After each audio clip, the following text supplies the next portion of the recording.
My name is Dana Faletti. My family and I have been attending Orchard Hill for about 13 years. My daughters and I serve on the worship team, so you might recognize me from singing in the chapel.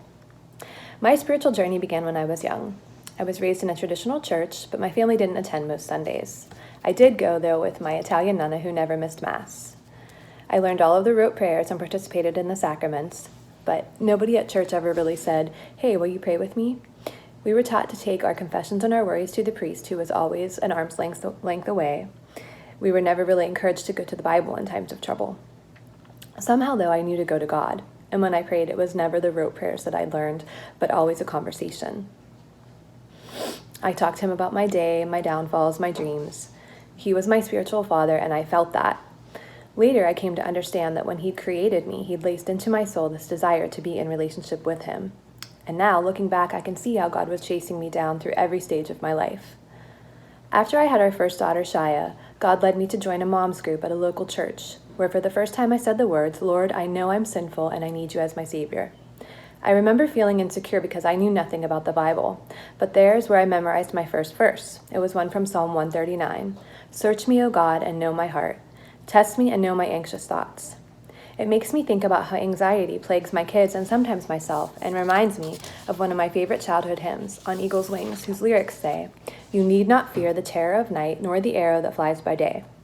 In my 30s, when I published my first book, I wanted to put a Bible verse on the first pages and chose a verse from Psalm 91. "He will cover you with his feathers, and under his wings you will find refuge." I look back at these two things now, and I see the Lord again, pulling me to him with these words, whispering to seek him always, especially when I'm afraid.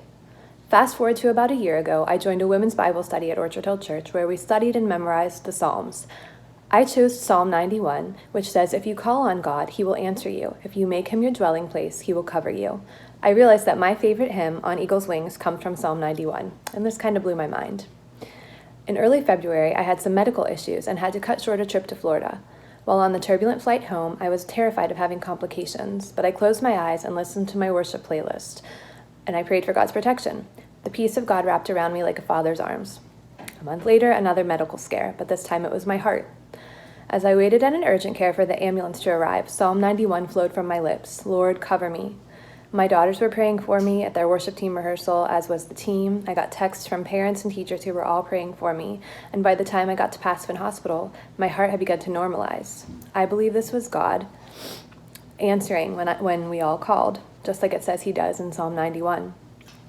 A few days later, we had coronavirus in full force in the news, causing fear and anxiety to everyone, including myself. Would I catch something and bring it home to my family? I felt called to go to the women's retreat at church, and the day was a gift. The worship was alive and beautiful. I went to a breakout session on prayer where I met the leader of that session, and we began building a friendship together. We decided on a daily Bible verse to pray over together, and then we set our phones for 3:16 in the afternoon to stop what we're doing and pray. The night after the retreat, my daughters were singing in the worship service, and I sat and listened to Kurt preach his last live sermon in the worship center. I left church that night feeling full of gratitude for God, while the rest of the world was trembling in fear over this virus. I'm thankful for a church where I sense God working so clearly in my life. God is always many steps ahead of me. Life is so scary at times, but I believe he is good and he is in control. As Psalm 91 says, I don't have to fear terror or plagues or pestilence because the God of the universe is my fortress and my shield. I know I'll continue to struggle with anxiety, but when I take my fears to God, he comforts me. This is his gift. Like his grace, it's one that he knows I need before I do. I fully accept every good gift from him, and I am forever grateful. I'm Dana Faletti, and this is my story.